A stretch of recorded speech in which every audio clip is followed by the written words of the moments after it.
नमस्कार दोस्तों। मेरा नाम श्रवण कुमार है और आज हम पढ़ेंगे agreement and contract. So one of the common perplexities among people is recognizing the difference between a contract and an agreement। तो होता क्या है कि जनरल लाइफ में जिन्हें लॉ की नॉलेज नहीं है बट वो अगर किसी एग्रीमेंट में एंटर करते हैं तो वहाँ दिक्कत क्या होता है कि वो एग्रीमेंट और कॉन्ट्रैक्ट वर्ड जो है इसे इंटरचेंजेबली यूज करते हैं। But there is huge difference between the contract and agreement. तो जैसे हम कुछ एग्जांपल्स देंगे जहां पर हम यूज करते हैं एग्रीमेंट के जगह पे कॉन्ट्रैक्ट। ठीक है, तो पहला एग्जांपल है कि when the owner of a house hands over the rent agreement and says please sign the contract. तो जैसे जब कोई आप किसको कहीं पर कोई मकान लेते हैं किराए पर, ठीक है, तो जो आपका ओनर होता है वह कहता है कि please sign the agree contract instead of agreement. ठीक है, तो एज ए लॉ स्टूडेंट हमें सोचना चाहिए कि क्या यहाँ पर कॉन्ट्रैक्ट यूज होगा या एग्रीमेंट वर्ड यूज होगा। तो हम इस बात को मतलब आगे समझेंगे जब हम वहां पर एग्रीमेंट और कॉन्ट्रैक्ट पढ़ेंगे। और दूसरा जो कॉन्सेप्ट आता है कि be come across contract killers in movies who charge money to kill people. तो जैसे बचपन में हम बचपन टाइम में या अपने चाइल्डहुड में जब हम मूवीज देखते थे तो उस टाइम मतलब क्या होता है कॉन्सेप्ट की जैसे कोई कॉन्ट्रैक्ट किलर होता है, ठीक है, वो कुछ रुपए लेता है और उसके बदले में किसी को किल करता है। ठीक है, तो वहां हमारे माइंड में एक क्वेश्चन अराइज होता था कि we can also be a big and famous contract killer, because हमें लॉ की नॉलेज नहीं थी वहां पर। तो क्या जो एक कॉन्ट्रैक्ट होता है किलिंग के लिए, तो क्या ये मतलब वैलिड है? तो have you ever thought is a contract killing of someone for money a valid contract, or can the man giving the contract sue the contract killers in the court of the law, saying that the other party has committed a breach of contract but not by not doing the job even after the payment of the money? तो जैसे आपका किसी के साथ contract हुआ, ठीक है, ये एक कॉन्ट्रैक्ट किलिंग है, किलर के लिए है, ठीक है, तो आपने उस कॉन्ट्रैक्ट किलर को कुछ रुपए दे दिए, ठीक है, उसने वो वर्क परफॉर्म नहीं किया, तो क्या उसके अगेंस्ट आप कोर्ट में जा सकते हैं? तो दोस्तों इन्हीं सब इंपॉर्टेंट सवालों के साथ हम आगे बढ़ते हैं और अपने सब्सिक्वेंट वीडियो में हम इस आंसर पे रीच करेंगे। ठीक है, तो सबसे पहला जो मतलब रिक्वायरमेंट है पढ़ने का वह है एग्रीमेंट। ठीक है, इन सब सारे क्वेश्चंस का आंसर जानने के लिए पहले हम एग्रीमेंट पे चलते हैं। So let's move. तो जो एग्रीमेंट है वह इंडियन कॉन्ट्रैक्ट एक्ट 1872 के सेक्शन 2 एंड क्लॉज ई में डिफाइंड है। तो let's C. An agreement is a promise between two entities creating legal mutual obligation। ठीक है, तो आपको यहाँ पर समझ में नहीं आया होगा क्योंकि यहाँ पर कई वर्ड्स आ गए, प्रॉमिस, पार्टीज। तो मतलब इन सब चीजों को समझने के लिए हम इन टर्म्स को नीचे समझेंगे। ठीक है, तो जैसे अगर इसको और आगे पढ़े तो इसमें लिखा है कि every promise and every set of promise forming the consideration for each other is an agreement. तो हम आपसे कह चुके थे कि दो क्वेश्चन जो अराइज हुआ था पहले हमारे माइंड में, उनको सॉल्व करने के लिए हमें एग्रीमेंट और इन सब सारी चीजों के बारे में जानना होगा। बट एग्रीमेंट को भी जानने के लिए हमारे माइंड में बहुत से क्वेश्चन अराइज हुए, जैसे कि हमें भी प्रॉमिस क्या होता है इसे जानना है, अभी हमें जानना है कि टू पार्टीज कौन होंगी, अभी हमें जानना है कि प्रॉमिस क्या होता है और एक कंसिडरेशन कहाँ से आ गया। सो एग्रीमेंट को समझने से पहले to form an agreement the following ingredients are required. ठीक है, तो एग्रीमेंट को समझने से पहले हम कुछ टर्म्स समझते हैं जो इंडियन कॉन्ट्रैक्ट एक्ट में डिफाइंड है। तो सबसे पहले देखते हैं कि कोई एग्रीमेंट के फॉर्मेशन के लिए कितनी पार्टीज होनी चाहिए। तो फर्स्ट पार्टीज पे देखते हैं। There are there need to be two or more parties to form an contract. ठीक है, तो जैसे आप कोई सिंगल पार्टी मतलब आप पर्सनल केवल अकेले होके तो भाई एग्रीमेंट नहीं कर सकते ना, इसलिए there are need of two or more then to parties. ठीक है, और जो दूसरा इसमें है वो है ऑफर और प्रपोजल। तो पहले इसको समझेंगे। ये इंडियन कॉन्ट्रैक्ट एक्ट के सेक्शन 2 क्लॉज ए में डिफाइंड है। तो let's see what is offer. When a person signifies to another his willingness of doing or omitting to do something with a view to obtain others assent।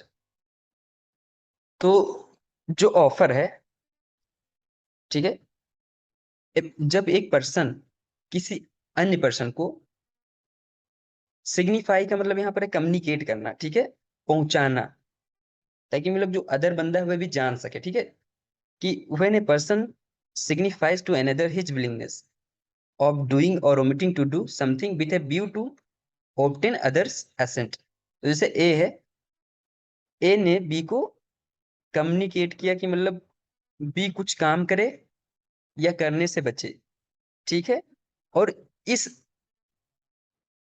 Willingness के साथ या इस view के साथ कि मतलब वह जो सेकंड बंदा है वह इस चीज को असेंट देगा, ठीक है, तो इसे हम प्रपोजल कहते हैं। अब जो दूसरा कॉन्सेप्ट है इसमें वह है एक्सेप्टेंस। तो व्हेन, ये जो एक्सेप्टेंस है ये इंडियन कॉन्ट्रैक्ट एक्ट के सेक्शन 2 क्लॉज बी में डिफाइंड है। तो when the person to whom the proposal is made signifies his assent for the same thing in the same sense as proposed by offer। तो जैसे हम पहले example ले चुके हैं कि ए ने बी को अपना प्रपोजल सिग्निफाई किया था, या मतलब अपना विलिंगनेस सिग्निफाई किया था कुछ करने या ना करने के लिए। अब जो बी है वह भी अपना एसेंट दे दे कि हाँ मैं ये चीज करूंगा या नहीं करूंगा, ठीक है, और जिस सेंस में ए बी से पूछ रहा था, जैसे अब एक एग्जांपल लेते हैं। जैसे ए ने बी को कहा कि आप मुझे 2 केजी चावल दे दीजिए, मसूरी चावल, ठीक है, 20 रुपए केजी। तो ए ने प्रपोज कर दिया, ठीक है, बी को। बट बी क्या कहता है, बी समझता है कि ए ने उसे कहा है कि उसे 2 केजी चावल दे दे। तो यहाँ जिस सेंस में मतलब जो ए कहना चाहता था उसे बी ने उसी सेम सेंस में नहीं समझा, तो यहाँ पर ये एक्सेप्टेंस नहीं होगा।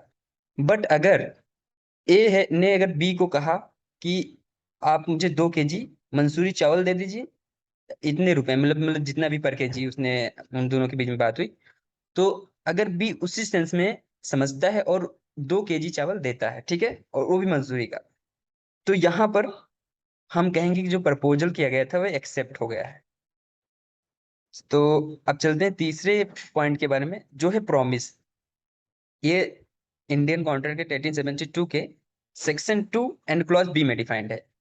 तो when A proposal is accepted it becomes a promise. तो वही मैं पिछले एग्जांपल जो लिया कि अगर पार्टी ए ने पार्टी बी को कोई प्रपोजल किया है, ठीक, प्रपोज किया है किसी चीज के लिए, तो अगर उसने एक्सेप्ट भी कर लिया, तब इस इसको हम एक टर्मिनोलॉजी देते हैं जिसका नाम है प्रॉमिस। सीधा से यही समझिए। अब हम चलते हैं लास्ट एंड फिफ्थ वर्ड के बारे में, जो है कंसिडरेशन। ये इंडियन कॉन्ट्रैक्ट एक्ट के सेक्शन 2 एंड क्लॉज डी में डिफाइंड है।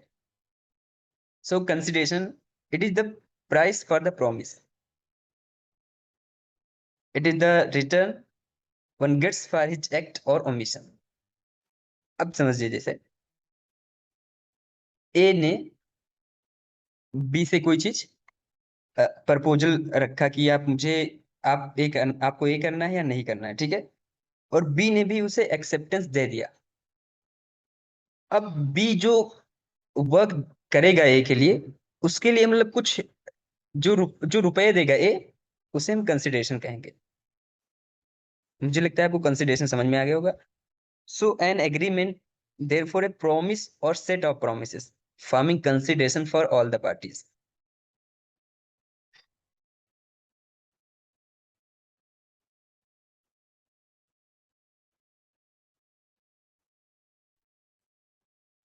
तो चलिए हम एक एग्जांपल से समझते हैं कि व्हाट इज एन एग्रीमेंट।